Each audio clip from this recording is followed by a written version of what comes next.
आखिर क्यों राहुल ने अपनी इतनी प्यार करने वाली पत्नी को धोखा दिया? और कौन है धानी के पिता? क्या करेगी आरोही राहुल से अपना सौदा? मगर इससे पहले कि हम आगे बढ़े, आपको हमारा ये चैनल सब्सक्राइब करना पड़ेगा। और अगर आपको ये कहानी अच्छी लगी तो हमारे चैनल को सब्सक्राइब करें और लाइक करना ना भूलें और वीडियो को पूरा जरूर देखें। तुम मुझसे क्या चाहते हो राहुल? आरोही जान चुकी थी कि राहुल बिना किसी मकसद के उससे कोई जानकारी साझा नहीं करेगा, इसीलिए उसने सीधा उससे उसके मतलब के बारे में पूछ लिया। राहुल आरोही के पास आया और उसने आरोही के कान में झुकते हुए कहा, बोल तो ऐसे रही हो जैसे कि तुम्हारे पास देने के लिए काफी कुछ होगा। आरोही, भले ही तुम इतनी खूबसूरत हो, लेकिन तुम्हारे पास मुझे देने के लिए तुम्हारी वर्जिनिटी भी नहीं बची है। राहुल की बातें सुनकर आरोही का खून उबल रहा था। आरोही की गुस्से से भरी लाल आंखों को देखकर राहुल बोला, मेरी प्यारी पत्नी आरोही, एक्चुअली मैं चाहता हूँ कि तुम मेरी कठपुतली बन जाओ, सिर्फ 6 महीने के लिए। आरोही ने पूछा, और क्या करना होगा मुझे? राहुल ने बताया, तुम्हें मेरे सबसे बड़े दुश्मन से शादी करनी होगी, वो भी कल। शादी? आरोही ने हैरान होकर कहा। राहुल बोला, हाँ, तुम्हें शादी करनी होगी। हालांकि शादी करने के बाद तुम पछताने वाली नहीं हो, क्योंकि तुम्हारी शादी इंडिया के नहीं, पूरे एशिया के नंबर 1 बिजनेस टाइकून से होने वाली है। एंड वो मुझ जैसे बिजनेसमैन से काफी स्मार्ट और हैंडसम भी है। उससे शादी करने के बाद तुमसे ज्यादा लकी तो कोई लड़की नहीं होगी। शादी करने के बाद मुझे क्या करना होगा? आरोही ने पूछा। राहुल आरोही के चारों तरफ घूमते हुए बोला, आगे जो करना होगा वो मैं तुम्हें टाइम पर बताता रहूंगा। आरोही ने पूछा, राहुल, अगर तुमने मेरे साथ धोखा किया तो याद रखना, मैं भी एक औरत हूँ, मुझे चंडी का रूप लेने में ज्यादा देर नहीं लगेगी। वार्निंग देकर आरोही वहां से जाने लगी। राहुल हंसते हुए पीछे से बोला, आरोही, मुझे पता है कि तुम काफी स्मार्ट हो, इसीलिए खुद से उस आदमी को ढूंढने की कोशिश करोगी, मगर मैं बता दूं कि तुम्हारी 7 पुश्तें निकल जाएंगी, मगर तुम उस आदमी को कभी नहीं ढूंढ पाओगी। कुछ देर रुककर वो आगे बोला, डोंट वरी, मेरा काम हो जाने के बाद वो आदमी खुद चलकर आएगा तुम्हारी मदद करने, और तुम्हें शायद अपना भी ले। आरोही बोली, मुझे अब किसी के सहारे की जरूरत नहीं है, मैं खुद अपना और अपनी बेटी का सहारा बनूंगी।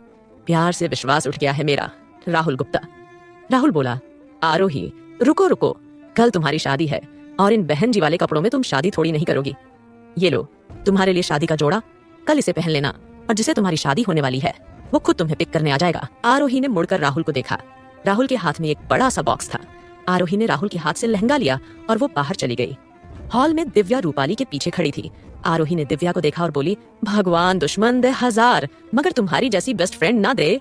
रूपाली देवी ने आरोही का हाथ कसकर पकड़ और बोली, तुम क्या लेकर जा रही हो, यहाँ से बताओ। अलीमनी में तुमने कितने पैसे लिए हैं मेरे बेटे से? आरोही बोली, मिसेस रूपाली गुप्ता, आपके बैंकरप्ट बेटे की इतनी औकात नहीं कि वो मेरे जख्मों की भरपाई कर सके। ये कहकर आरोही ने रूपाली के हाथ को झटका और वहां से अपने रूम में जाने लगी। शादी की रात जब राहुल उसे छोड़कर चला गया था तो रूपाली ने उसे स्टोर रूम में रहने पर मजबूर किया था, इसलिए आरोही स्टोर रूम की ओर बढ़ गई। आरोही ने रूम में बिस्तर के नीचे रखी एल्बम को लिया और उसे लेकर बाहर आ गई। रूपाली बोली, रुको, तुम इस घर से कुछ नहीं ले जा सकती, तुम्हारा किसी भी चीज पर हक नहीं है, न तुम्हारा न तुम्हारी बेटी का। बताओ, अभी तुमने अपने रूम से क्या चुराया है? आरोही बोली, मैंने आपके इस घर से अपनी और अपनी बेटी की यादों को ही ले जाने का फैसला किया है। आरोही बोली, वैसे मिसेस गुप्ता, कभी आपने मेरे साथ अच्छा बर्ताव नहीं किया, मगर आपने मेरी बेटी के साथ भी कभी अच्छा बर्ताव नहीं किया। तो क्या आप पहले से ही ये जानती थीं कि धानी राहुल की बेटी नहीं है? रूपाली ने बड़ी बेशर्मी के साथ कहा, हाँ, मुझे ये बात बहुत पहले से पता थी। मैंने तो राहुल से कहा भी था कि वो तुम्हें बहुत पहले ही घर से निकाल दे, मगर उसने मेरी बात नहीं सुनी थी। और तुम्हें क्या लगता है कि मैं अपनी सगी पोती को खुद से कभी दूर करती? अब जब वो नाजायज मेरी कुछ लगती ही नहीं है तो मुझे लगता है कि उसे तुम पर भी बोझ नहीं बनना चाहिए। भगवान उसे जल्दी अपने पास बुला ले। रूपाली बोली। आरोही के गुस्से का बांध रूपाली की बात को सुनकर टूट चुका था, इसीलिए उसने रूपाली पर हाथ उठा दिया। तभी दिव्या बीच में आ गई और वो थप्पड़ दिव्या को लग गया। आरोही, ये थप्पड़ मैं डिजर्व करती हूँ, माँ जी नहीं, दिव्या बोली। आरोही बोली, गुप्ता परिवार, अगर मेरी बेटी को कुछ भी हुआ तो याद रखना, मैं खुद इस परिवार को जलाकर खाक कर दूंगी। ये कहते हुए आरोही गुप्ता हाउस से बाहर निकल गई और हॉस्पिटल पहुंची। मम्मा, क्या मैं मरने वाली हूँ? एक 4 साल की मासूम बच्ची ने टिमटिमाती आंखों से आरोही को देखते हुए पूछा, जो इस वक्त हॉस्पिटल में थी। नहीं, किसने तुमसे ऐसा कहा? ये कहते हुए आरोही ने अपनी बेटी धानी को कसकर गले लगा लिया और आगे कहा, धानी, आप मम्मा से प्रॉमिस करो कि आज के बाद आप इस तरह की बातें कभी भी नहीं करेंगे। मम्मा आपको कुछ नहीं होने देगी, आपको बस हल्का सा फीवर है जो कि कुछ ही दिनों में ठीक हो जाएगा। ओके मम्मा, आप धानी से झूठ बोल रहे हैं, मैं 6 मंथ में ही मर जाऊंगी ना? धानी ने पूछा। किसने तुमसे ऐसी बात कही, मुझे बताओ। आरोही ने दिल में दर्द महसूस करते हुए पूछा। मम्मा, मुझसे दादी ने मुझसे ये बात कही थी और आप ही तो कहते हो बड़े कभी बच्चों से झूठ नहीं बोलते, धानी ने मासूमियत के साथ कहा। आरोही ने अपनी बेटी के माथे से बालों को पीछे किया और उसके माथे को चूमते हुए कहा, आपकी दादी को मिसअंडरस्टैंडिंग हुई है। आप कुछ ही दिनों में ठीक हो जाएंगे। मम्मा, आप धानी से झूठ बोल रही हैं ना? धानी को 3 महीने हो गए हैं यहाँ, मगर धानी को आप कभी घर नहीं लेकर गए। तब से आपने धानी को उसके फेवरेट बर्गर नहीं खाने दिए। शिकायत करके धानी ने अपना मुंह फेर लिया। उसके छोटे छोटे गुलाबी होंठ कसकर बंद थे और उसके गुलाबी गाल फुले हुए थे। आरोही ने अपनी बेटी के गालों पर पिंच किया और बोली, अच्छा बाबा, तुम्हें बर्गर खाना है ना मम्मा? आपके लिए आज ही बर्गर लेकर आएगी। ओके, अब रात हो गई है, आप पूरी रात नहीं सोई है, अब आपको सो जाना चाहिए। ये कहकर उसने धानी को लेटा लिया। धानी ने अपनी मम्मी का हाथ पकड़ा और उसे भी लेटने के लिए इशारा किया। आरोही ने अपनी बेटी के पास लेटते हुए उसके सिर को सहलाया तो धानी ने कहा, मम्मा, धानी को आपकी लोरियों के बगैर नींद नहीं आती है, आप भूल गए क्या? अपनी बेटी की बात सुनकर आरोही के चेहरे पर हल्की मुस्कान आ गई और उसने लोरी गाकर अपनी बेटी को सुला दिया।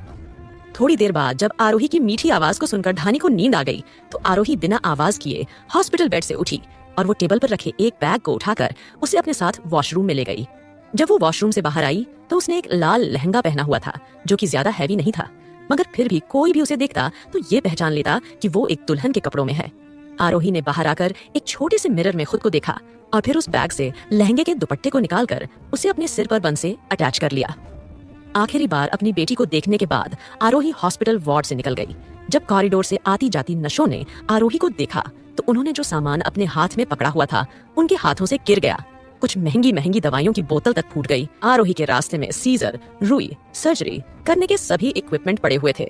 अपने लहंगे को हाथों में पकड़कर उठाते हुए आरोही नर्स के हैरान चेहरे को बिना देखे ही हॉस्पिटल से निकल गई।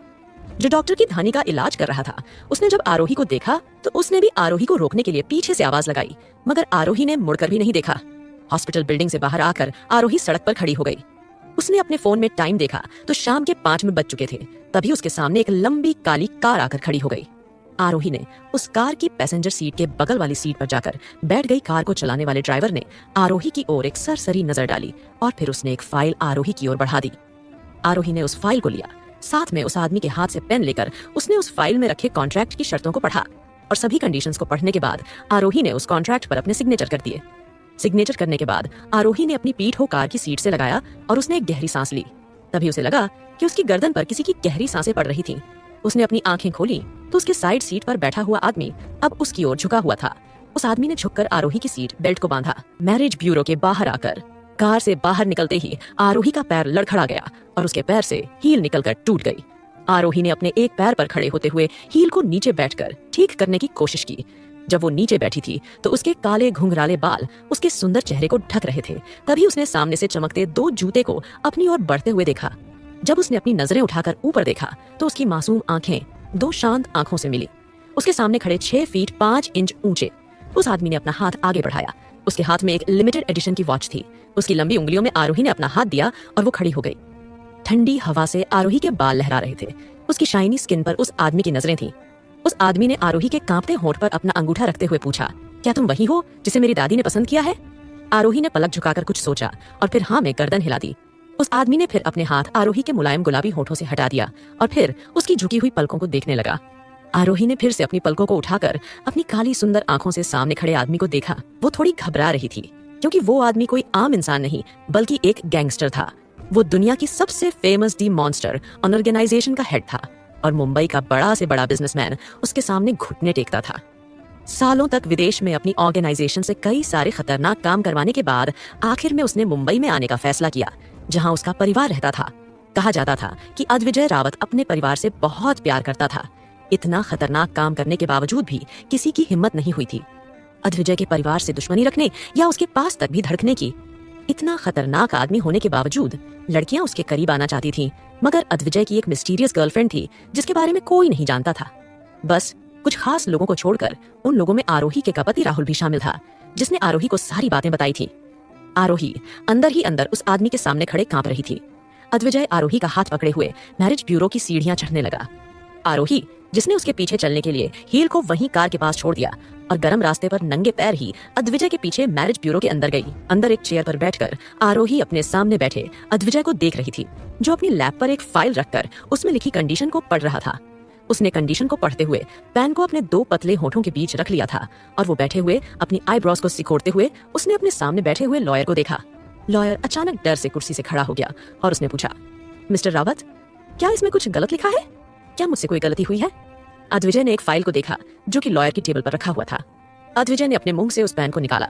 उसने अपने अंगूठे से पेन पर बने हुए एक बटन को दबाया, जिससे कि उस पेन से एक छोटा सा चाकू बन गया।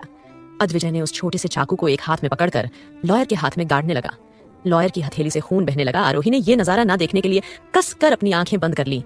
लॉयर ने अपने दूसरे सलामत हाथ से अपने मुंह को बंद किया और वहां से पीछे जाने लगा। अद्विजय ने आरोही की ओर देखा, जिसकी आंखें डर से बंद थीं। फिर उसने टेबल पर फैले खून को देखा। उसने अपनी पॉकेट से रुमाल निकाला और उस खून को साफ करने के बाद उसने उस रुमाल को लॉयर के ऊपर फेंक दिया। लॉयर नहीं जानता था कि उसकी क्या गलती है, मगर वो ये जरूर जानता था कि अगर उसने दोबारा अपनी गलती पूछी तो जरूर वो आज अपनी जान से भी हाथ धो बैठेगा। इसीलिए वो बस एक कोने में वहां खड़ा रहा। अद्विजय ने उठकर फाइल टेबल पर रखी और जाकर आरोही के पीछे खड़ा हो गया। उसने अपने हाथ को आरोही के कंधे पर रखा तो अचानक आरोही की आंखें खुल गई। उसने अपनी गर्दन पर अद्विजय की सांसों को महसूस किया।